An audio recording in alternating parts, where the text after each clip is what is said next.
Imagine walking through the woods on a cold February afternoon. The trees are bare. The wind bites at your skin. You're alone, and all you hear are the sounds of crunching leaves beneath your feet. Then you see it, a cardboard box thrown carelessly near the side of the road. You assume it's trash until something inside catches your eye. You look closer. Inside the box is the body of a small child. Naked, beaten, wrapped in a thin flannel blanket.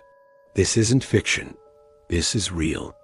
This is the story of the boy in the box. February 25th, 1957. Fox Chase, Philadelphia. A young man, checking animal traps in the woods off Susquehanna Road, makes the chilling discovery. The body of a little boy, around 4 to 6 years old, left alone in a box that once held a baby bassinet. The man, frightened, doesn't call the police. A day later, a college student walking the same path stumbles upon the same scene. This time, the police are called. When authorities arrive, they're struck by what they see. A child with soft features and a tragic stillness. His hair had been crudely chopped short, as if someone tried to disguise him. His body was bruised. His ribs stuck out from malnutrition. He weighed only about 30 pounds. His fingernails were freshly trimmed. He had surgical scars, one on his ankle, another on his groin. There was no sign of who he was, no clothing, no identification, and most disturbingly, no one had reported him missing. Police began one of the largest investigations in the city's history. Flyers with sketches of the boy's face were printed and distributed all over Pennsylvania. Some were included in utility bills, in hopes that anyone, would recognize the child. They exhumed the box for clues. It had been sold by Jack Penny and traced to a store in Upper Darby, but the sale records led nowhere. The flannel blanket he was wrapped in? An ordinary type, widely manufactured. No laundry tag, no unique stitching. Just another dead end. Over time, the case became national news. Reporters called him the boy in the box. But the police began calling him something else. America's unknown child. The autopsy gave little relief. His cause of death was blunt force trauma to the head. But he also had signs of older injuries, healing bruises, small scars. The condition of his body suggested prolonged neglect. Investigators tried everything. They even posed his body to appear as if he was peacefully sleeping and took photos in hopes it might jog someone's memory. Nothing. No schools reported a missing student. No hospitals had records. It was as if this child had never existed. The leads that came in were scattered and strange. One lead pointed to a nearby foster home. A psychic had contacted police and claimed that the boy had lived there. Police investigated the property and found blankets similar to the one the boy was wrapped in, and bassinets that matched the one sold in the Jack Penny box. But nothing definitively tied the child to that home. The evidence was circumstantial. No charges were ever filed. Decades passed, and the mystery only grew. In 2002, a woman came forward. She went by the pseudonym. She claimed that her abusive mother had bought a young boy and named him Jonathan. She said the boy was kept in their basement, physically abused, and one night was killed in a fit of rage. She claimed her mother cut his hair, bathed him, and dumped him in the woods. Her story matched some of the crime scene details, but there was no physical proof, no corroborating evidence, and her mental health issues cast doubt on her story. Investigators couldn't verify her claims. And so again, the case went cold. Over the decades, countless people became obsessed with the mystery. Police detectives, journalists, armchair sleuths. Some saw the boy's face in their dreams.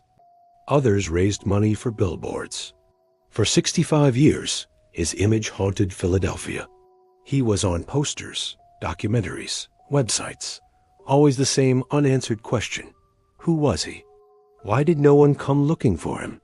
In 1998, The body was exhumed to obtain DNA samples. Technology was advancing.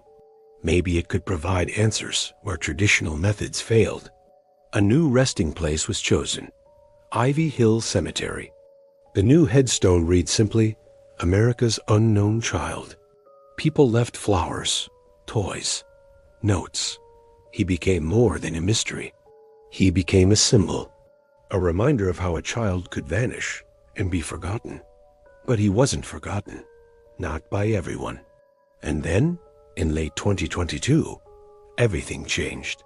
Philadelphia police announced that, after 6 decades, they had finally identified the boy. Using forensic genealogy, matching his DNA to relatives through family trees and public databases, they discovered his name, Joseph Augustus Zarelli. He was born on January 13, 1953. He was only 4 years old when he died. Joseph had lived, however briefly, in the city where he was found. His biological parents were both identified, but were already deceased by the time his identity was confirmed. Investigators chose not to release their names, citing privacy and the ongoing investigation. But the family line was well established. He had siblings, half brothers and half sisters, still alive today. Even with his name revealed, the question of what happened to Joseph remains unanswered. Why did no one report him missing? How did he end up dead, abandoned in a box, alone in the woods? Did someone in his family know what happened? Police continue to investigate, but the truth may have died with those who were responsible. Still, the identification brought something powerful: closure. For years, Joseph had been nameless. Now he was a person, a boy with a birthday, a story, a name that could finally be spoken. His grave was updated to reflect the change.